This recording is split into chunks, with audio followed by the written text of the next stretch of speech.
جو کہ بعد میں انگلینڈ بن گیا. یعنی یہ جو انگلینڈ ہے یہ اینگل لینڈ سے آیا ہے. یعنی پہلے اس کو اینگل لینڈ کہا جاتا تھا اینگلو سیکسن کے دور میں، پھر اس کے بعد انگلینڈ بن گیا. اور یہ جو ٹرائبس تھے نا، یہ جو اینگلو سیکسن ٹرائبس ہے جو کہ اینگلز تھے، سیکسنز تھے اور جوٹس تھے، یہ فیئرلیس تھے، یعنی نہ ڈرتے، ڈرنے والے نہیں تھے، ایڈونچرس تھے، ایڈونچرس کرنا چاہتے تھے، بریو تھے، بہادر ٹرائبس تھے یہ سارے. اور اس ٹرائبس کی جو لٹریچر تھی وہ تھی اورل لٹریچر، یعنی اورل لٹریچر تھی ان ٹرائبس کی. اور یہ جو ٹرائبس تھے یہ اپنے تہواروں میں، اپنے بیٹلز میں اور اپنے ہیروز کے بارے میں گاتے رہتے تھے. اور ان اینگلو سیکسن کے جو بڑے لوگ تھے ان میں سے بعض پوئٹس بھی تھے. اور اینگلو سیکسن کی جو پوئٹری ہے وہ زیادہ تر لاس ہو چکی ہے، لیکن اب بھی کچھ فریگمنٹس ہیں جو کہ اب بھی موجود ہے، جس میں سے ویٹسیتھ ہے، ویٹسیتھ اب بھی موجود ہے. اور فائٹ ایٹ لائنسبرگ یہ بھی ایک پوئم ہے جو کہ اب بھی موجود ہے. اور اس کے علاوہ کپلینٹ آف ڈیور یہ بھی ایک پوئم ہے جو کہ موجود ہے. لیکن ان میں سے سب سے امپورٹنس جو ہے نا وہ ہے بی وولف. اور بی وولف جو ہے نا یہ ایک ایپک پوئم تھا.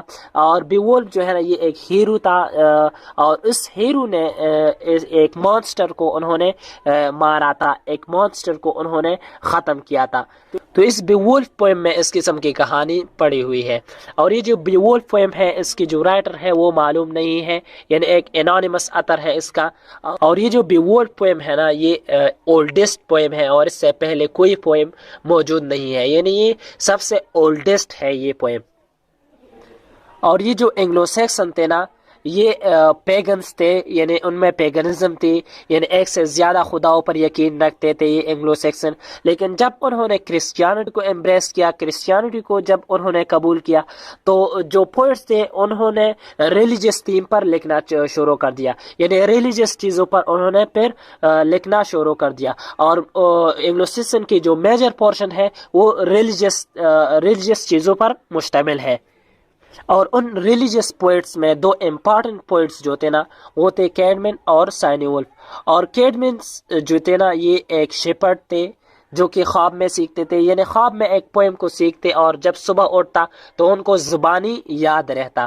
اور یہ زیادہ تر فیٹ آف مین یعنی انسان کی جو تقدیر ہے اس کے بارے میں زیادہ تر کیڈمن لکھتے تھے. پھر اس کے بعد آتا ہے سائنیولف. تو سائنیولف میں ایک پوئم لکھا ہے کرسٹ، اور یہ جو کرسٹ ہے یہ بھی ایک ریلیجس پوئم ہے. اینگلو سیکسن کی پوئٹری اینگلو نارمن پوئٹری سے بالکل مختلف ہے، یعنی بہت سا ڈفرینٹ ان دونوں میں پایا جاتا ہے، اینگلو سیکسن پوئٹری میں اور اینگلو نارمن پوئٹری میں. اینگلو نارمن اس کے بعد میں جو پیریڈ ہے اس کو کہا جاتا ہے. اس کے بعد میں آپ کو یہ بھی بتاتا چلوں کہ جو انگلش پروز ہے نا، اس انگلش پروز کا جو بگننگ ہے یہ بھی اس اینگلو سیکسن پیریڈ میں ہی ہوئی ہے. اور اس میں ایک گریٹ پروز رائٹر تھی، یعنی ایک بہت اچھی پروز رائٹر تھی، ان کا نام ہے king Alfred the great. King Alfred the great یہ ایک کنگ تھا، ویسکس کا ایک کنگ تھا. ویسکس ایک جگہ ہے، اس کا جو کنگ تھا ان کا نام تھا الفریڈ دی گریٹ. اور انہوں نے بہت سا کام کیا ہے پروز میں. انہوں نے بہت سے بکس جو کہ لیٹن میں لکھ کے گئے تھے انہوں نے اسے ایسا کیا کہ اس لیٹن ورکس کو یعنی بہت لیٹن کی بکس کو انہوں نے انگلش میں ٹرانسلیٹ کیا. کنگ الفریڈ دی گریٹ کے بعد ایک اور پروز رائٹر ہے جن کا نام ہے ایلفرکس. اور ایلفرکس جو تھے نا یہ ایک پریسٹ تھے، یعنی ایک پادری تھے جنہوں نے زیادہ تر سرمنس کو لکھ کے ہے، یعنی اپنے خطبوں کو زیادہ تر لکھ کے ہے. اینگلو سیکسن کی جو ٹرائبس ہے یہ 5th سینچری کے مڈل میں ہی انگلینڈ میں آئے تھے. لیکن 670 عیسوی میں ایسا ہوا کہ 670 عیسوی میں انہوں نے سارے کنٹری کو قبضے میں رکھا تھا، یعنی سارے انگلینڈ پر ان کا قبضہ ہو گیا تھا. یہ جو اینگلو سیکسن تھی یہ رومنز کی طرح نہیں تھے. رومنز جب انگلینڈ میں آئے تو وہ ایز اے کنکرر آئے، ایز اے کنکرر وہ انگلینڈ میں داخل ہوئے. لیکن ان ٹرائبز نے یعنی اینگلو سیکسن نے ایسا کیا کہ یہ 5th سینچری کے مڈل میں آئے اور یہاں پر انگلینڈ میں اپنے پرماننٹ ہوم بنائے، اپنے پرماننٹ گھر بنائے اپنے لیے.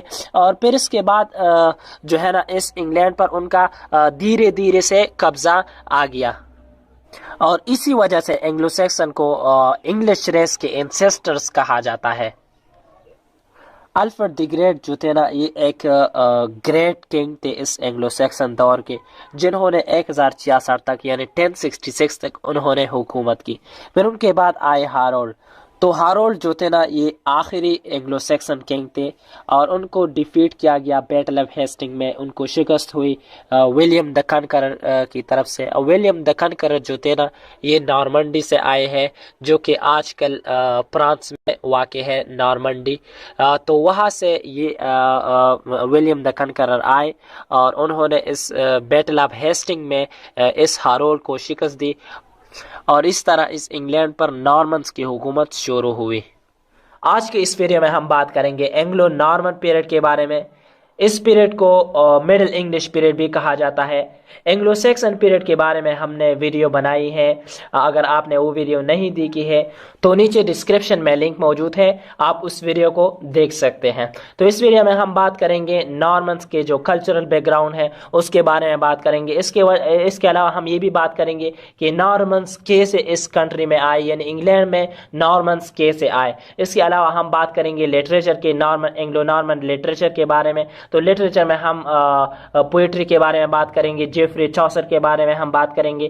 اس کے علاوہ ولیم گاور کے بارے میں بات کریں گے، اور ولیم لینگلینڈ کے بارے میں ڈیٹیل سے ان تینوں کے بارے میں بات کریں گے۔ جیفری چوسر کے تینوں پیریڈز کے بارے میں ہم اس ویڈیو میں بات کریں گے۔ پھر اس کے علاوہ ہم پلیز یعنی ڈراماز کے بارے میں بات کریں گے، اور یہ بھی ہم اس ویڈیو میں پڑھیں گے کہ جو ڈراما کی جو بگننگ ہے وہ کیسے ہوئی، یعنی ڈراما کیسے شروع ہوئی۔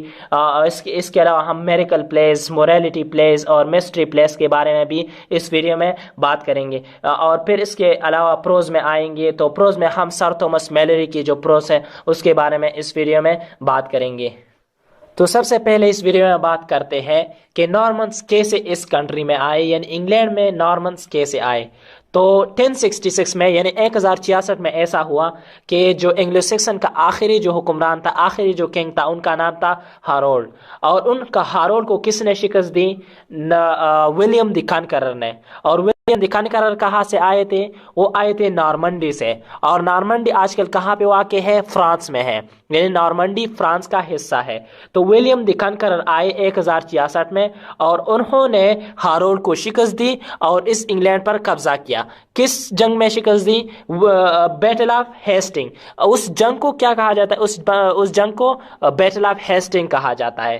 تو بیٹل آف ہیسٹنگ میں ایسا ہوا کہ ولیم دی کنکرر آئے اور انہوں نے ہارولڈ کو شکست دی۔ ہارولڈ جو کہ اینگلو سیکسن کے آخری کنگ تھے، ان کو شکست دی اور اس انگلینڈ پر قبضہ کیا، اور اسی وقت سے نارمنز کی پیریڈ سٹارٹ ہوتی ہے۔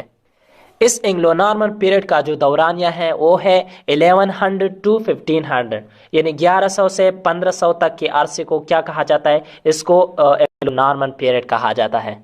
اس پیریڈ کو ڈارک ایجز بھی کہا جاتا ہے۔ ڈارک ایجز اس کو کیوں کہا جاتا ہے؟ اس پیریڈ کو ڈارک ایجز اس لیے کہا جاتا ہے کیونکہ اس پیریڈ میں بہت سے کلچرل چینجز آئے، لینگویج میں چینجز آئے، آرٹس میں چینجز آئے، یہاں تک کہ پولیٹیکل اور کلاس سٹرکچر میں بھی چینجز آئے تھے۔ تو ان چینجز کی وجہ سے اس پیریڈ کو ڈارک ایجز کہا جاتا ہے۔ لینگویج میں کس طرح چینجز آئے؟ تو لینگویج میں اس طرح چینجز آئے کہ جب نارمنز یہاں پہ آئے انگلینڈ میں تو انہوں نے اپنے ساتھ فرینچ ڈائلیکٹ لے آیا، یعنی انہوں نے فرینچ لینگویج اپنے ساتھ لے آیا، اور جو ارسٹوکریٹس تھے اس انگلینڈ کے تو انہوں نے اس فرینچ ڈائلیکٹ کو قبول کیا اور پھر اس فرینچ لینگویج کو بولتے تھے۔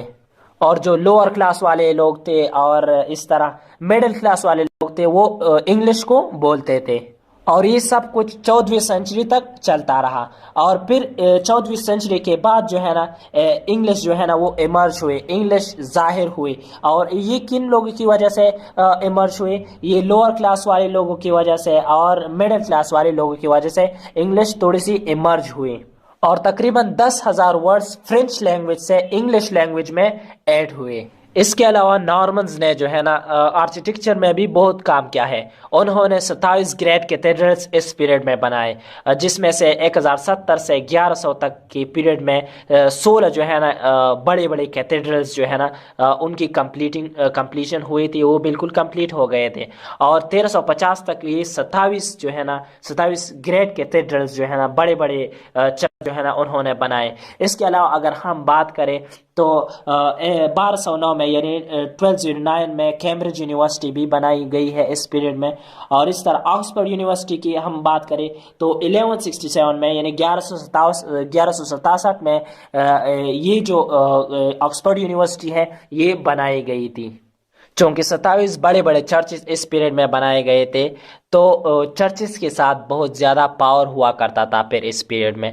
اور جو لوگ تھے وہاں پہ یعنی میڈیول پیریڈ میں جو لوگ تھے وہ یہ تصور کرتے تھے کہ جو چرچ ہے اور کنگ ہے یہ کیا ہے، these are the two swords of God, یعنی یہ خدا کے دو تلواریں ہیں.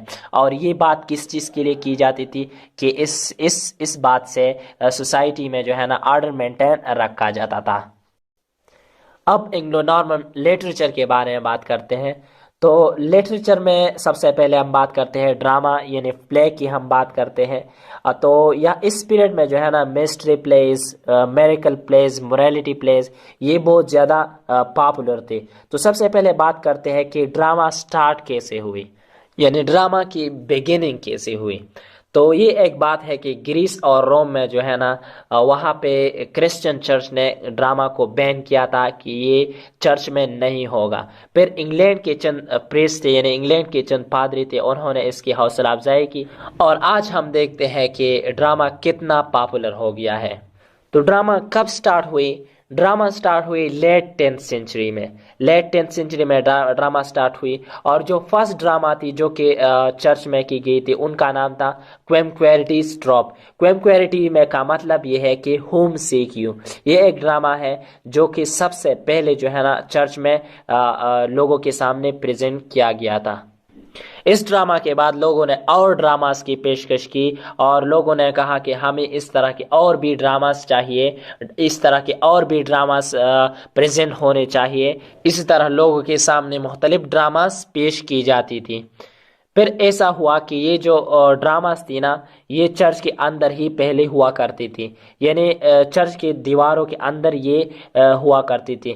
لیکن پھر ایسا ہوا کہ لوگ بہت زیادہ مقدار میں آتے تھے، لوگ زیادہ آتے تھے اور ان کے لیے کرسیاں یہ اس طرح کی چیزیں بھی موجود نہیں تھی. تو یہ تھوڑا سا چرچ سے باہر آ گیا، یعنی چرچ کی گریو یارڈ میں آ گیا اور اس طرح چرچ کی سراؤنڈنگ کی جو جگہ تھی وہاں پہ لوگ بیٹھتے تھے اور اس ڈراما کو دیکھتے تھے.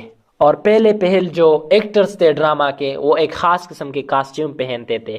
اور بعد میں ایسا ہوا کہ جو لیٹن میں جو ڈراماز پریزنٹ کی جاتی تھی لوگوں کے سامنے وہ پھر انگلش میں پریزنٹ کی جانے لگی. دو قدیم ترین جو ڈراماز تھے جو کہ انگلش میں تھے ان میں سے ایک ہے جیکوب اینڈ ایسا اور جو دوسرا ہے وہ ہے دی ہاروئنگ آف دا ہیل. یہ دونوں ارلیسٹ ڈراماز تھے جو کہ انگلش میں پریزنٹ کیے گئے تھے. اب پڑھتے ہیں مسٹری، میریکل اور موریلٹی پلیس کے بارے میں کہ یہ کیا ہوتے تھے. تو یہ جو مسٹری پلیس ہے، میریکل پلیس ہے اور موریلٹی پلیس ہے یہ اس دور میں بہت زیادہ پاپولر تھے. تو مسٹری پلیس کیا ہوتے تھے؟ یہ بائبل کی جو سٹوری ہے اس پر بیس ہوتی تھی. اور میریکل پلیس جو ہے نا یہ سینٹس جو درویش لوگ تھے، بزرگ لوگ تھے اس دور کے، اس کی جو زندگی تھی نا ان لوگوں کی جو زندگی تھی ان پر یہ میریکل پلیس جو ہے نا یہ بیسڈ تھی، ان کی بنیاد پر یہ ہوا کرتی تھی. یعنی ان سینٹس کی زندگیوں کے بارے میں یہ میریکل پلیس ہوا کرتی تھی. اور یہ جو موریلٹی پلیس تھی یہ کس چیز کے بارے میں تھی؟ تو یہ جو پلیس تھی یہ انسان کے اچھے اور برے کے بارے میں تھی. یعنی اس میں ایک قسم کی سٹرگل ہوتی تھی انسان کی ایول اور گڈ کے درمیان. اب چلو بات کرتے ہیں اینگلو نارمن پوئٹری کے بارے میں. تو اینگلو نارمن پوئٹری میں سب سے پہلے بات کرتے ہیں ولیم لینگلینڈ کے بارے میں. ولیم لینگلینڈ جو ہے نا وہ پیدا ہوئے تھے 1332 کو اور 1386 کو ان کی ڈیتھ ہو گئی تھی. ولیم لینگلینڈ جو ہے نا وہ ایک گریٹسٹ پوئٹ تھا اور ان کا جو بیسٹ نون جو پوئم تھا وہ تھا A Vision of Piers the Plowman. یہ ان کا ایک بیسٹ پوئم تھا اور اس پوئم کی وجہ سے ان کو جانا جاتا ہے. یہ پوئم انگلش لٹریچر کی ایک کلاسک ورک ہے اور یہ جو پوئم ہے نا یہ ایک سٹائر ہے. کس چیز کے اوپر ہے؟ یہ کرپٹ ریلیجس پریکٹسز پر ایک سٹائر ہے جو کہ ولیم لینگلینڈ نے لکھا ہے. یہ پوئم اس وقت کے ایتھیکل پرابلمز پر روشنی ڈالتا ہے. اور میں آپ کو یہ بھی بتاتا چلوں کہ ولیم لینگلینڈ جو ہے نا وہ ایک سیٹیرک پوئٹ تھا. ولیم لینگلینڈ کے بعد اب بات کرتے ہیں جان گاور کی. تو جان گاور جو ہے نا وہ پیدا ہوئے تھے 1330 کو اور 1408 کو ان کی ڈیتھ ہو گئی تھی. اور انگلش پوئٹری کی ڈیولپمنٹ میں ان کا یعنی جان گاور کا بہت بڑا رول ہے اور ان کی کنٹریبیوشن کو اگنور نہیں کیا جا سکتا. اور ان کا جو امپورٹنٹ پوئم ہے نا وہ ہے کنفیشن ایمینٹس. کنفیشن ایمینٹس جو ہے نا وہ یہ ایک کنورسیشن ہے پوئٹ اور ڈیوائن انٹرپریٹر کے درمیان. اور جان گاور جو تھے نا وہ کیا تھے؟ وہ مورالسٹ تھے. اب بات کرتے ہیں جیفری چاسر کے بارے میں. تو جیفری چاسر پیدا ہوئے تھے 1340 کو اور ان کی ڈیتھ ہو گئی تھی 1400 کو. اور جیفری چاسر کو جو ہے نا ان کو فادر آف انگلش پوئٹری کہا جاتا ہے. ان کو فادر آف انگلش پوئٹری اس وجہ سے کہا جاتا ہے کیونکہ انہوں نے ہی انگلش پوئٹری کو سٹارٹ کیا تھا اور وہ انگلش پوئٹری کا ایک ریئل فاؤنڈر تھا. ان کی پوئٹری ولیم لینگلینڈ اور جان گاور کی پوئٹری سے بالکل مختلف تھی کیونکہ جان گاور اور ولیم لینگلینڈ کی جو پوئٹری تھی وہ صرف اسکالرز لوگ جو تھے نا وہ صرف پڑھ سکتے ہیں، لیکن جیفری چاسر کی جو پوئٹری ہے وہ سارے لوگ پڑھ سکتے ہیں اور ابھی تک لوگ جو ہے نا ان کی پوئٹری کو پسند کرتے ہیں اور بہت اچھی طرح پڑھ سکتے ہیں. چاسر کو فادر آف انگلش لٹریچر بھی کہا جاتا ہے. اور ان کی جو ورک ہے یعنی چاسر کی جو ورک ہے وہ 3 پیریڈز میں ڈیوائڈ کیا گیا ہے، جس میں سے ایک ہے فرینچ پیریڈ، دوسرا ہے انگلش پیریڈ اور تیسرا ہے اٹالین پیریڈ. تو فرینچ پیریڈ میں انہوں نے کیا تھا؟ فرینچ پیریڈ میں انہوں نے ایک بک لکھا تھا جن کو کہا جاتا ہے book of duchess. Book of duchess انہوں نے لکھا تھا اور اس کے علاوہ انہوں نے پارلیمنٹ آف دا فولس یہ بھی لکھا تھا.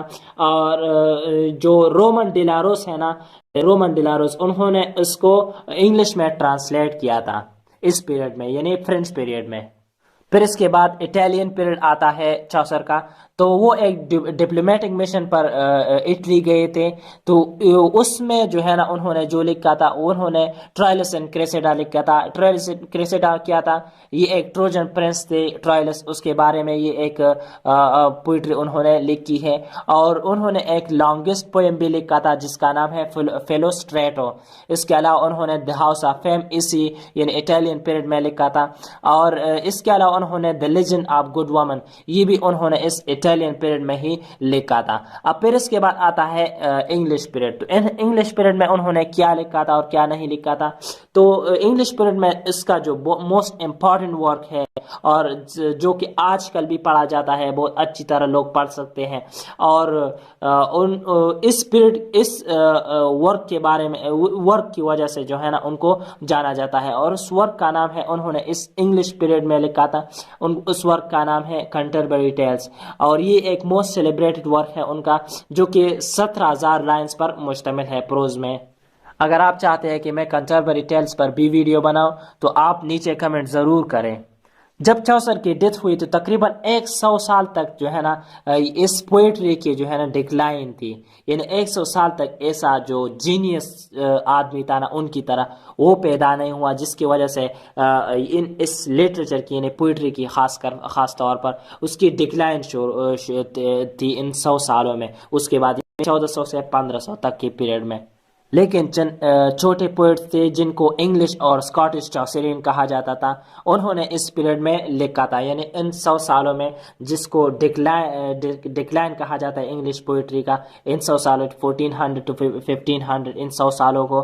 تو اس میں بھی چند مائنر پوئٹس تھے جنہوں نے کام کیا تھا اور ان میں سے جو ہے نا ہینڈرسن ہے، ڈنبر ہے، اکلیو ہے، ہیوز ہے، اس طرح کے لوگ اس میں شامل ہیں. لیکن ان سارے لوگوں نے کم کام کیا تھا اور زیادہ تر جو ہے نا چاسر کو فالو کیا تھا. اب تھوڑا سا انگلو نارمن پروز کے بارے میں بات کرتے ہیں. تو پروز میں جو ہے نا ہم سر تومس میلری کی بات کرتے ہیں. تو سر تومس میلری جو ہے نا وہ ایک بیسٹ جو ہے نا پروز رائٹر تھا اس دور کا. اور انہوں نے ایک امپارٹنٹ ان کا جو امپارٹنٹ ورک ہے وہ ہے مورٹی ڈی آرتھر. فرسٹ یعنی پہلے یہ ایسا ہوتا تھا کہ لوگ یہ کہتے تھے کہ مورٹی ڈی آرتھر جو ہے نا یہ ایک ایسے شخص نے لکھا ہے جو کہ کرمنل تھا اور انہوں نے ایکسٹارشن میں مختلف قسم کے کیسز میں ان کی 20 سال تک ان کی جیل تھی، وہ جیل میں تھا. تو لوگ یہ سوچتے تھے کہ یہ اس آدمی نے لکھا ہے. لیکن بعد میں پتہ چلا کہ جو رائٹر ہے اس کا جو اصلی رائٹر ہے وہ ہے سر تومس میلری. کیونکہ اور لوگوں نے یہ سوچا کہ اس کا جو رائٹر ہے یعنی مارٹن ڈی آرتھر، اس کا جو رائٹر ہے یہ کرمنل نہیں ہو سکتا، اور بعد میں یہ پتہ چلا کہ سر تومس میلری جو ہے نا یہ اس کا اصلی رائٹر ہے، اور مارٹن ڈی آرتھر جو ہے نا یہ کنگ آرتھر کے بارے میں اس میں باتیں موجود ہیں۔ تو یہ تھی جو کہ آج اس ویڈیو میں ہم نے اینگلو نارمن پیریڈ کے بارے میں پڑھا۔ رینیسا پیریڈ کے بارے میں بھی بہت جلد ہم ویڈیو بنائیں گے۔ آج کی اس ویڈیو میں ہم بات کریں گے رینیسا پیریڈ کے بارے میں، اور رینیسا پیریڈ کا جو دورانیہ ہے وہ ہے 1500 to 1600، یعنی 1500 سے 1600 تک کے عرصے کو کیا کہا جاتا ہے؟ اس کو رینیسا پیریڈ کہا جاتا ہے۔ تو اینگلو سیکسن پیریڈ کے بارے میں اور اینگلو نارمن پیریڈ کے بارے میں، ان دونوں پیریڈز کے بارے میں میں نے ویڈیوز بنائی تھی۔ اگر آپ ان ویڈیوز کو دیکھنا چاہتے ہیں تو ڈسکرپشن میں لنک موجود ہے، آپ ان ویڈیوز کو دیکھ سکتے ہیں۔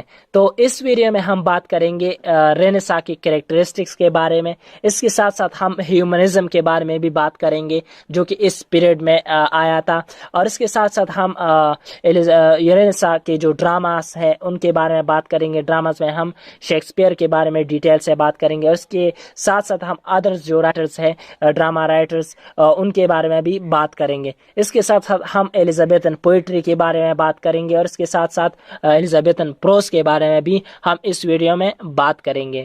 تو اگر آپ کو ویڈیو اچھی لگی ہو تو آپ اس ویڈیو کو شیئر کریں اپنے دوستوں کے ساتھ تاکہ وہ بھی اس کے بارے میں جان سکیں۔ چلو اپنی ویڈیو کو سٹارٹ کرتے ہیں۔ تو اس رینیسا پیریڈ کو ایلزابیتھن پیریڈ بھی کہا جاتا ہے، اور اس پیریڈ کو ایج آف شیکسپیئر بھی کہا جاتا ہے۔ اور جو رینیسا جو ورڈ ہے نا، اس رینیسا کا مطلب ہے ری برتھ، یعنی اس کو جو ری برتھ ہے یعنی رینیسا اس کو کیوں کہا جاتا ہے؟ کیونکہ اس عرصے میں یعنی 1500 to 1600 اس عرصے میں بہت سے چینجز آئے دنیا میں مختلف طریقوں سے بہت سے چینجز آئے، اور ان چینجز میں کیا آئے؟ لوگوں میں جو ہے نا لرننگ کی جو ڈیزائر تھی وہ پیدا ہوئی، ریوائول آف لرننگ پیدا ہوئی، اور اس طرح لوگوں نے جو لوگ جو ہے نا اس کے بارے میں اس پیریڈ کے بارے میں یہ کہتے ہیں کہ مین ڈسکورڈ ہمسیلف اینڈ یونیورس، کہ اس ایج میں لوگوں نے اپنے آپ کو پہچانا کہ ہم کون ہیں، اور یہ جو یونیورس ہے یہ کیا ہے، ان چیزوں کو لوگوں نے پہچانا۔ اور اس کے ساتھ جو ہے نا ریوائول آف لرننگ کے ساتھ یعنی لرننگ کی ایک ڈیزائر کے ساتھ ساتھ اس میں بہت سے ڈسکوریز بھی ہوئے ہیں۔ For example Vasco da Gama نے اس عرصے میں جو ہے نا ساری جو ارتھ ہے، سارا جو زمین ہے، اس ساری زمین پر وہ ٹریول کر چکے ہیں۔ اس کے علاوہ اگر ہم بات کریں تو کولمبس نے اسی ایج میں یعنی 1500 to 1600 اسی ایج میں امریکہ دریافت کیا تھا، اور اس کے علاوہ اسی ایج میں کوپرنیکس نے سولر سسٹم کو ڈسکور کیا تھا۔ اسی ایج میں بکس جو ہے نا وہ پرنٹ ہوتے رہتے تھے، اور اس کے علاوہ بہت سے امپورٹنٹ چینجز آئے انگلینڈ میں، ریلیجن میں بھی چینجز آئے، اور اس طرح پولیٹکس میں بھی چینجز آئے۔ اسی عرصے میں ہنری the 8 نے ایسا کیا کہ انہوں نے اپنے آپ کو چرچ کا ہیڈ بنایا، یعنی وہ اپنے آپ کو چرچ کا جو ہیڈ ہے یعنی انگلینڈ چرچ آف انگلینڈ، اس کے ہیڈ اپنے آپ کو تصور کرتے تھے، اور انہوں نے ایسا کیا کہ چرچ کو اور اسٹیٹ کو ایک جیسا بنایا، مطلب چرچ اور اسٹیٹ کو جو ہے نا ایک کر دیا۔ اور انہوں نے ہنری the 8 نے ایسا کیا کہ کیتھولک چرچ سے اپنے سارے کانٹیکٹ ختم کر دیے، یعنی ان سے کیتھولک چرچ سے بالکل علیحدہ ہو گئے۔ اور اسی ایج میں جو پروٹسٹینزم ہے یہ بہت زیادہ امپارٹنٹ ہو گیا، اور لوگ جو تھے نا اسی عرصے کے جو لوگ تھے وہ یہ تصور کرتے تھے کہ کنگ اور queen are most closest to God on this earth, یعنی جو کنگ ہے یا کوئین ہے یہ کیا ہے؟ یہ خدا کو سب سے زیادہ نزدیک ہے، خدا کو سب سے زیادہ پیارے ہے۔ یعنی کنگ اور کوئین کو اس قسم کی بہت زیادہ عزت حاصل تھی کہ لوگ جو ہے نا یہ تصور کرتے تھے کہ یہ گاڈ کے بہت زیادہ قریب لوگ ہیں جو کنگ ہے یا کوئین ہے۔ اور میں آپ کو یہ بھی بتاتا چلوں کہ رینیسا کی جو بگننگ ہوئی تھی نا وہ اٹلی میں ہوئی تھی 14th سینچری میں، یعنی 14th سینچری میں اٹلی میں رینیسا کی بگننگ ہوئی تھی، رینیسا شروع ہوئی تھی۔ اسی ایج میں یعنی رینیسا پیریڈ میں ایسا ہوا کہ لوگوں کی ایک ڈیزائر پیدا ہوئی، ایک امپلس پیدا ہوئی کہ ہم کچھ لرن کر سکیں، کہ ہم لرننگ اختیار کریں. کیونکہ اگر ہم بات کریں تو وہ کاکسٹن کی بکس پرنٹ کرنے سے پہلے صرف 2% یا 2% سے بھی کم جو لوگ تھے انگلش پیپل، وہ صرف ریڈ کرتے تھے، وہ صرف پڑھتے تھے. لیکن جب انہوں نے بکس کو پرنٹ کرنا شروع کر دیا تو بہت زیادہ لوگ پھر پڑھنے لگے.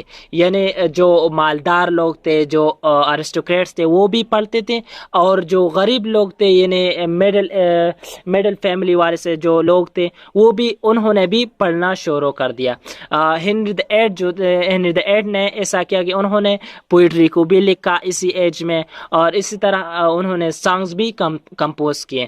اگر ہم بات کریں تو ایلزابتھ دی فرسٹ نے وہ جو تھی نا، وہ 5 ڈفرینٹ لینگویجز پڑھتی تھی، یعنی 5 ڈفرینٹ لینگویجز کو وہ سمجھتی تھی. اور انہوں نے آرٹس کو اور ڈرامہ کو انکریج کیا کہ یہ ڈراماز اور آرٹس یہ ہونے چاہیے. اور اسی طرح اسی ایج میں بہت سے اسکولز بھی جو ہے نا وہ فاؤنڈ کیے گئے، بہت سے اسکول بنائے گئے. اور اس طرح اگر ہم بات کریں تو یہ جو اسکول تھے یہ سٹیز میں بھی بنائے گئے تھے، اور اس طرح یہ جو اسکولز تھے یہ بہت سے اسکولز ولیجز میں یعنی رورل ایریاز میں بھی یہ جو اسکولز تھے وہ بنائے گئے. اور اس طرح میں آپ کو بتاتا چلوں کہ ہیومنزم بھی جو ہے نا اسی ایج میں یعنی رینیسا پیریڈ میں انگلینڈ میں آئی تھی. اور ہیومنسٹ کون تھے؟ تو ہیومنسٹ اسکالرس تھے، یعنی اسکالرس کی ایک گروپ تھی. اور ہیومنزم جو تھی نا یہ ایک مومنٹ تھی جو کہ پیٹرارچ نے سٹارٹ کی ہے، اور اس پیٹرارچ کو جو ہے نا اس کو فادر آف ہیومنزم بھی کہا جاتا ہے اسی وجہ سے، کیونکہ یہ جو ہیومنزم جو موومنٹ تھی نا یہ پیٹرارچ نے سٹارٹ کی تھی. اور انہوں نے یہ 14 سینچری میں سٹارٹ کی تھی اٹلی میں یہ سٹارٹ ہوئی تھی. اور وہاں سے یہ یورپ میں آیا، آل اوور دا یورپ وہاں سے سپریڈ ہوا، اٹلی سے یورپ میں آیا. اور جب الزبتھ یعنی کوئین الزبتھ کی جو ایج تھی وہ آئی تو اسی ایج میں یہ جو موومنٹ تھی نا ہیومنزم یہ بہت زیادہ پاپولر ہوئی. اور یہ جو موومنٹ تھی نا یہ پیشہ ورانہ اور سائنسی علوم پر زور دیتے تھے. یعنی یہ اس میں جو ہیومنسٹ تھے وہ یہ چاہتے تھے کہ پیشہ ورانہ اور سائنسی علوم جو ہے نا یہ سیکھنے چاہیے اور پڑھنے چاہیے. اور میں آپ کو یہ بھی بتاتا چلوں کہ یہ جو ماڈرن انگلش ہے نا یہ بھی وہاں سے سٹارٹ ہوا ہے. پہلے جو سپیلنگ ہوتے تھے وہ بہت ایک ہی ورڈ کے مختلف سپیلنگز ہوتے تھے. یعنی آپ فیلو فرض کریں ہمارے ساتھ ورڈ ہے فیلو، تو اس فیلو کا جو سپیل تھا وہ ایسا ہوتا تھا، FELAW ایسا بھی ہوتا تھا، FELOWE اس طرح بھی ہوتا تھا. اور اس طرح میں آپ کو یہ بھی بتا چلوں کہ اس کا سپیل جو ہے نا یہ اس طرح بھی ہوتا تھا کہ FALLOW اس طرح کا بھی ہوتا تھا. پھر رابرٹ ملکاسٹر آئے. رابرٹ ملکاسٹر نے 1582 میں یعنی 1582 میں انہوں نے ایسا کیا، انہوں نے ایک سسٹم کو یعنی سپیلنگ کی ایک سسٹم کو انہوں نے ریگولرائز کیا. اور پھر بعد میں اسی سسٹم پر یعنی رابرٹ ملکاسٹر کے سسٹم پر جو ہے نا پھر اس پر عمل شروع ہوئی. اور آج جو ہم دیکھ رہے ہیں کہ ہر ورڈ کی ایک الگ ہی سپیلنگ ہوتی ہے اور ایک خاص سپیلنگ ہوتی ہے، ڈیفرنٹ سپیلنگ ایک ہی ورڈ کی نہیں ہوتی ہے. تو یہ جو ہے نا یہ اس کا سارا جو کریڈٹ ہے یہ رابرٹ ملکاسٹر کو جاتا ہے جنہوں نے 1582 میں اس طرح کا ایک سسٹم بنایا. چلو اب بات کرتے ہیں اسی ایج کے ڈرامہ کے بارے میں. تو اس ایج میں یعنی رینیسا پیریڈ میں بہت سے ڈراماز جو ہے نا وہ لکھے گئے ہیں. تو 16 سینچری کے میڈل میں ایسا ہوا کہ چند اکیڈمک رائٹر تھے، انہوں نے چند اوریجنل پلیز کو انہوں نے انگلش میں لکھا. تو ان پلیز میں سے 3 جو امپارٹنٹ پلیز ہے وہ ہے نکولس وڈلز نے لکھا ہے، رالف رویسٹر ڈویسٹر، اور اس کے ساتھ ساتھ جان سٹیلز نے لکھا ہے گرامر گرٹنز نیڈل. یہ دونوں جو ہے نا یعنی رالف رویسٹر ڈویسٹر اور گرامر گرٹنز نیڈل یہ دونوں کامیڈیز ہے. اور اس طرح ایک اور ڈرامہ ہے تومس سیکویل نے لکھا ہے اور اس کا نام ہے گربڈک اور فیرکس اینڈ فارکس. یہ جو ڈرامہ ہے یہ ایک ٹریجڈی ہے. تو چند اکیڈمک رائٹر تھے جنہوں نے یہ لکھا تھے 16 سینچری کے مڈل میں. پھر اس کے بعد جو ہے نا یونیورسٹی ویٹس آئے. تو یونیورسٹی ویٹس میں جو ہے نا مارلو یعنی کرسٹوفر مارلو وہ سب سے جو ہے نا پیک پوائنٹ پہ تھے، یعنی وہ سب سے گریٹ تھے. یونیورسٹی ویٹس میں جو پہلے نمبر پر آتا ہے اس کا نام ہے لیلے. تو لیلے کا جو دورانیہ ہے وہ پیدا ہوئے تھے 1554 کو، اور 1606 کو ان کی ڈیتھ ہو گئی تھی. اور انہوں نے لکھا تھا اے پی ایس انہوں نے لکھا تھا. اگر ہم بات کریں ان کی ڈراماز کی تو انہوں نے لکھا تھا کمپاس، اور اس طرف کمپاس انہوں نے 1581 کو لکھا تھا، اور سوپو اینڈ پھاؤ یہ بھی انہوں نے لکھا تھا 1584 کو. اور اس طرح اگر ہم بات کریں تو انہوں نے انڈیمین بھی لکھا تھا جو کہ انہوں نے 1591 میں لکھا تھا، اور اس کے ساتھ ساتھ انہوں نے میڈاس بھی لکھا تھا جو کہ انہوں نے 1592 کو لکھا تھا. اور یہ جو سارے ڈراماز جو انہوں نے لکھے ہیں یہ مائتھولوجیکل ہے. دوسرے نمبر پر اگر ہم بات کریں تو ہمارے ساتھ ہے جارج پیل. تو جارج پیل اس کا جو دورانیہ ہے ان کا وہ ہے 1558 ٹو 1597، یعنی 1558 کو پیدا ہوئے تھے اور 1597 کو ان کی ڈیتھ ہو گئی تھی. تو جارج پیلی جو تھے نا یہ ایک ایکٹر تھے، اور اس کے ساتھ ساتھ ڈراماز بھی لکھا کرتے تھے، یعنی ایک ایکٹر بھی تھے اور ایک ڈراماٹسٹ بھی تھے. تو وہ جو ہے نا اس گروپ میں یعنی یونیورسٹی ویٹس میں مارلو کے بعد جو ہے نا ان کی بہت زیادہ اچھی پوزیشن ہے. یعنی مارلو کے بعد جو گریٹسٹ رائٹر ہے اس ایج کی وہ یہ جارج پیلی ہے. تو انہوں نے لکھا تھا دا ارینجمنٹ آف پیرس، اور اس کے ساتھ ساتھ انہوں نے لکھا تھا ڈیوڈ ان بات شیبہ. تو دا ارینجمنٹ آف پیرس یہ انہوں نے کوئین ایلزابتھ کی ڈیتھ پر لکھا تھا. یعنی جب کوئین ایلزابتھ کی ڈیتھ ہوئی تو انہوں نے یہ ایک قسم کی انہوں نے ایک ایالوجی لکھی ہے کوئین ایلزابتھ کی. پھر اس کے بعد ہمارے ساتھ ہے تومس کیڈ. تو تومس کیڈ وہ پیدا ہوئے تھے 1558 کو، اور 1595 کو ان کی ڈیتھ ہو گئی تھی. تو انہوں نے لکھا تھا ان کا جو امپورٹنٹ ورک ہے جس کی وجہ سے انہوں نے بہت زیادہ پاپولیرٹی حاصل کی ہے، اور وہ جو ہے نا وہ ہے دا اسپینش ٹریجڈی. ان کا نام ہے ان کے ورک کا نام ہے دا اسپینش ٹریجڈی. اور اس دا اسپینش ٹریجڈیز کو بعد میں جو ہے نا بہت سی یورپین لینگویجز میں ٹرانسلیٹ کر دیا گیا تھا. پھر اس کے بعد ہمارے ساتھ ہے رابرٹ گرین. تو رابرٹ گرین کا جو دورانیہ ہے وہ پیدا ہوئے تھے 1560 کو، اور 1592 کو ان کی ڈیتھ ہو گئی تھی. تو رابرٹ گرین نے بہت عجیب زندگی گزاری ہے، یعنی ان پر بہت زیادہ قرضے تھے لوگوں کے، اور اس کے علاوہ وہ بہت زیادہ تنگ دست انسان تھا. اور تو انہوں نے جو ان کا جو ورک ہے انہوں نے جو لکھا ہے وہ ہے اورلینڈو فوریاسو انہوں نے لکھا ہے. پھر اس کے علاوہ انہوں نے فریار بیکن اینڈ فریار بانگے یہ بھی انہوں نے لکھا ہے.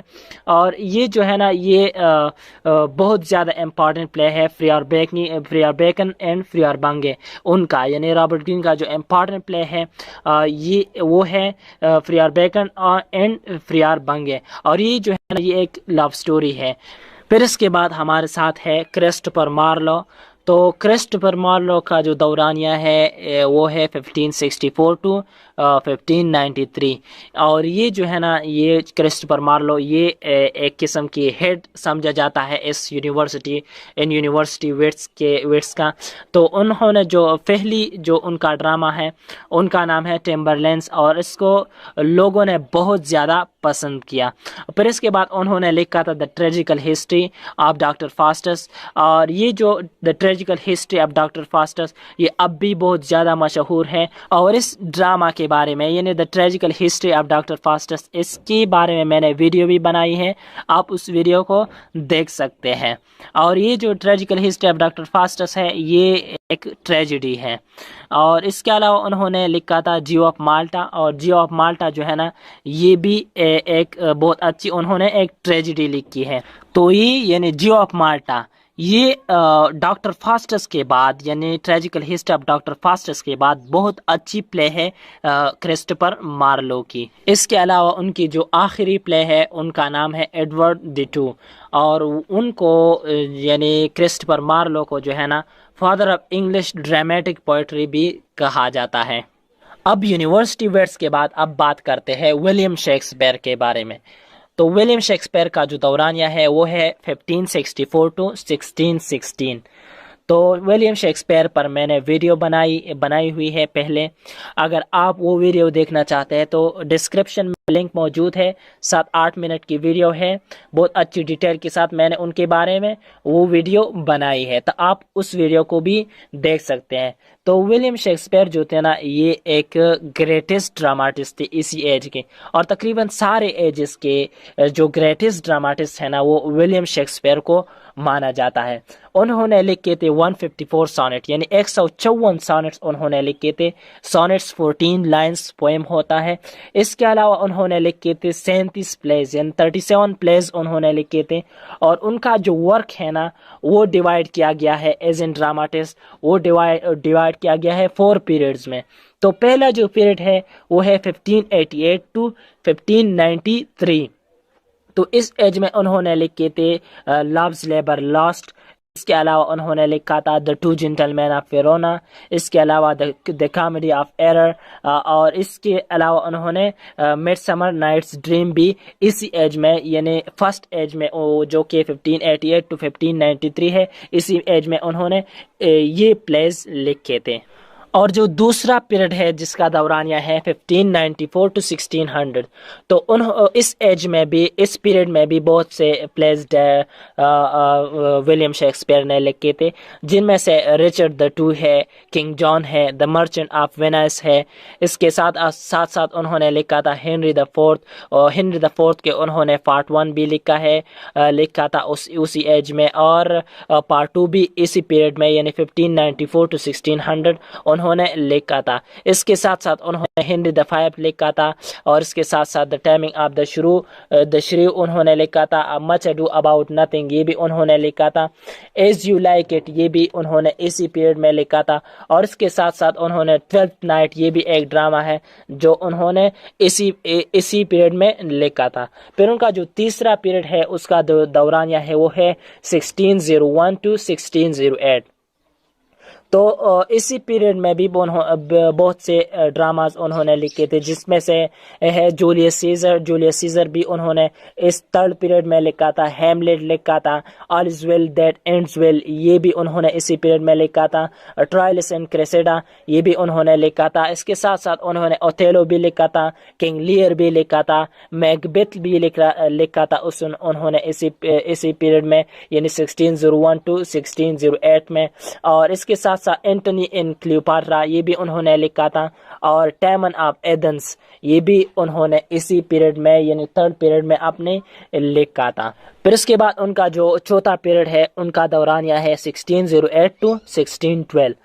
تو 1608 ٹو 1612 میں انہوں نے جو ڈراماز لکھے تھے وہ بہت کم تھے، کیونکہ وہ تقریباً بوڑھا ہو چکا تھا اور مرنے کے تقریباً بالکل قریب جا چکے تھے اسی پیریڈ میں، یعنی 1616 میں ان کی ڈیتھ ہو گئی تھی۔ تو اپنے ڈیتھ سے تقریباً 4 سال پہلے انہوں نے 3 ڈراماز لکھے تھے، جن کے نام ہے سیمبلین انہوں نے لکھا تھا، اور اس کے ساتھ ساتھ انہوں نے لکھا تھا دا ٹیمپیسٹ، اور آخر جو ڈرامہ تھا ان کا نام ہے، ان ڈرامہ کا نام ہے دا ونٹرز ٹیل۔ تو یہ تھی 4 پیریڈز جس میں جو ہے نا ولیم شیکسپیئر کے جو ورک ہے وہ ڈیوائیڈ کیا گیا ہے۔ اب ولیم شیکسپیئر کے بعد بات کرتے ہیں بین جانسن کی، تو وہ بھی بہت اچھے ڈراماٹسٹ تھے، اور وہ جو تھے نا، یعنی بین جانسن جو تھے نا، یہ شیکسپیئر کے کنٹمپرری تھے، یعنی شیکسپیئر کے ہم عصر تھے۔ تو بین جانسن ایک مورالسٹ تھے، اور اس کے ساتھ ساتھ کلاسسسٹ بھی تھے، اور انہوں نے جو زیادہ تر لکھے ہیں وہ زیادہ تر کامیڈیز کو لکھتے تھے۔ تو ان کی جو ڈراماز تھی ان کے نام ہے وولپون انہوں نے لکھا تھا، اور اس کے ساتھ ساتھ انہوں نے دا سائلنٹ وومن لکھا تھا، الکیمسٹ بھی انہوں نے لکھا تھا۔ ایک الکیمسٹ تو پاولو کویلہو نے لکھا ہے، لیکن ایک الکیمسٹ جو ہے نا بین جانسن نے لکھا ہے۔ پھر اس کے ساتھ ساتھ انہوں نے بارتولومیو فیر یہ بھی انہوں نے اسی پیریڈ میں اپنے پیریڈ میں لکھا تھا۔ اور اس کے ساتھ ساتھ اگر ہم بات کریں ان کی کامیڈیز کی، تو ان کی جو 2 امپورٹنٹ کامیڈیز ہے وہ ان کے نام ہے every man in his humour and every man is out of his humour, یہ 2 ان کی امپورٹنٹ جو ہے نا کامیڈیز ہے۔ اب تھوڑا سا جو ہے نا ایلزابتھن پوئٹری کے بارے میں بات کرتے ہیں۔ تو ان کی جو پوئٹری ہے یعنی ایلزابتھن کی جو پوئٹری ہے، رینیسا پوئٹری جو ہے نا، یہ ٹارٹلز مسیلنی، یہ ایک بک ہے، ان کی پبلیکیشن سے جو ہے نا یہ جو پوئٹری ہے یہ سٹارٹ ہوئی. اور یہ ٹارٹلز مسیلنی یہ تھامس کیڈ اور ارل آف تھامس وائٹ اور ارل آف سورے ان دونوں کی ورس کو کنٹین کرتا ہے. اور اس ٹارٹلز مسیلنی کو فرسٹ انگلش پوئٹری تصور کیا جاتا ہے. تو سورے اور وائٹ جو تھے نا، انہوں نے بہت سے سانگز لکھے ہیں، اسپیشلی انہوں نے سونٹس بہت سے لکھا ہے. اور انہوں نے سونٹس میں کیا فالو کیا ہے؟ انہوں نے پیٹرارچن سونٹ کو فالو کیا ہے. اب اگر ہم بات کریں تو اسی ایج کی جو پوئٹری ہے اس کے بارے میں اگر ہم بات کریں تو اس ایج میں جو ہے نا پہلے نمبر پر آتے ہیں تھامس سیکویل. اور تھامس سیکویل کا جو دورانیہ ہے وہ ہے 1536 to 1608. تو انہوں نے جو لکھا تھا، انہوں نے لکھا تھا میرر آف میجسٹریٹ. اور میرر آف میجسٹریٹ میں انہوں نے اس انڈر ورلڈ کی جو ہے نا ایک پاورفل پکچر لوگوں کے سامنے رکھی ہے. اور اس میرر آف میجسٹریٹ میں پوئٹ جو ہے نا یہ ایک انگلش مین سے اپنی ایک میٹنگ جو ہے نا وہ بیان کرتا ہے. پھر اس کے بعد اگر ہم بات کریں تو ہمارے ساتھ ہے فلپ سڈنی. تو یہ جو فلپ سڈنی جو تھے نا یہ مینی سائیڈڈ پرسن تھے، یعنی وہ ایک سولجر بھی تھے اور اس کے ساتھ ساتھ وہ جو ہے نا ایک کورشیر بھی تھے، یعنی ایک درباری تھے، اور اس کے ساتھ ساتھ پوئٹ بھی تھے، یعنی 3 عہدے تھے ان کے ساتھ. اور ان کو جو ہے نا آئیڈیل ایلزابتھن کہا جاتا ہے. اور کوئین ایلزابتھ ان کو کیا کہتے تھے؟ ان کو اپنی کراؤن کی یعنی اپنے تاج کے ایک جیول جو ہے نا ان کو تصور کرتے تھے کہ فلپ سڈنی میرے تاج کا ایک ہیرا ہے. اور اس کی ان کی جو پروز ورک ہے فلپ سڈنی کی وہ ہے اپالوجی فار پوئٹری اور ارکیڈیا، یہ انہوں نے پروز لکھے تھے.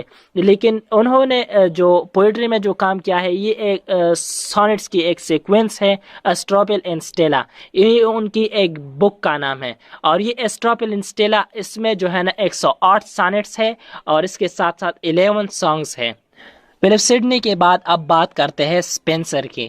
تو اسپینسر کا جو دورانیہ ہے وہ پیدا ہوئے تھے 1552 کو اور 1599 کو ان کی ڈیتھ ہو گئی تھی. اور ایلزابتھن پوئٹری میں یا رینیسا پوئٹری میں ان کا جو نام ہے اسپینسر کا وہ اگنور نہیں کیا جا سکتا. اور یہ اس ایج کا ایک گریٹسٹ نیم ہے اسپینسر. تو انہوں نے لکھا تھا فیری کوئین، اور فیری کوئین انہوں نے ایک قسم کی ایلیگری لکھی ہے ایک قسم کی. اور انہوں نے اس کے ساتھ ساتھ فیری کوئین کے ساتھ ساتھ انہوں نے لکھا تھا شپرڈ کیلنڈر جو کہ ایک پیسٹورل پوئم ہے. اس کے ساتھ ساتھ انہوں نے ایسٹروپل لکھا تھا. اور یہ جو ہے نا یہ ایسٹروپل یہ فلپ سڈنی کے ڈیتھ پر انہوں نے ان کی ایک ٹریجڈی لکھی ہے ایسٹروپل. اور اس کے ساتھ ساتھ انہوں نے پور ہیمز یہ بھی لکھا تھا. اور اس کے ساتھ ساتھ انہوں نے ایموریٹی یہ بھی لکھا تھا، جو کہ ایموریٹی جو ہے نا یہ 88 سونٹس یعنی 88 سونٹس پر مشتمل ہے. اور یہ انہوں نے پیٹرارچن مینر پر لکھا ہے ایموریٹی. اور چارلس نیم جو ہے نا اسپینسر کے بارے میں کہتے ہیں کہ اسپینسر از دا پوئٹس پوئٹ. چلو اب بات کرتے ہیں ایلزابتھن پروز کے بارے میں. تو اسی ایج سے یعنی ایلزابتھن ایج سے جو ہے نا ماڈرن انگلش کی جو پروز ہے وہ سٹارٹ ہوتی ہیں. تو پروز رائٹر میں ہمارے ساتھ جو پہلے نمبر پر ہے وہ ہے جان لیلی. تو جان لیلی جو تھے نا وہ ایک فرسٹ آتھر تھے جنہوں نے اسی ایج میں پروز لکھا. اور ان کا جو پروز ہے ان کا نام ہے ایوپیس. اور ایوپیس جو ہے نا یہ انہوں نے ایک قسم کی ڈیکوریٹو سٹائل میں انہوں نے پیش کیا ہے. اور اس میں جو سینٹنسز کی جو سٹرکچر ہے نا یہ الٹریشن پر مشتمل ہے، یعنی الٹریشن پر بیس ہے. الٹریشن کا مطلب ہے کہ سملر ساؤنڈز، یعنی سینٹنس انہوں نے ایسے یوز کیے ہیں جو کہ سملر ساؤنڈز پر اینڈ ہوتے ہیں. اور انہوں نے ایوپیس اس لیے لکھا، انہوں نے اس کا جو پرپس ہے وہ یہ بتایا کہ اس سے جو ہے نا کورشیئرز جو ہے نا یعنی درباری جو لوگ تھے یا جنٹل مینز جو لوگ تھے تاکہ وہ یہ سمجھ سکے کہ زندگی کیسے گزارنی ہے. پھر اس کے بعد ہمارے ساتھ ہے فلپ سڈنی.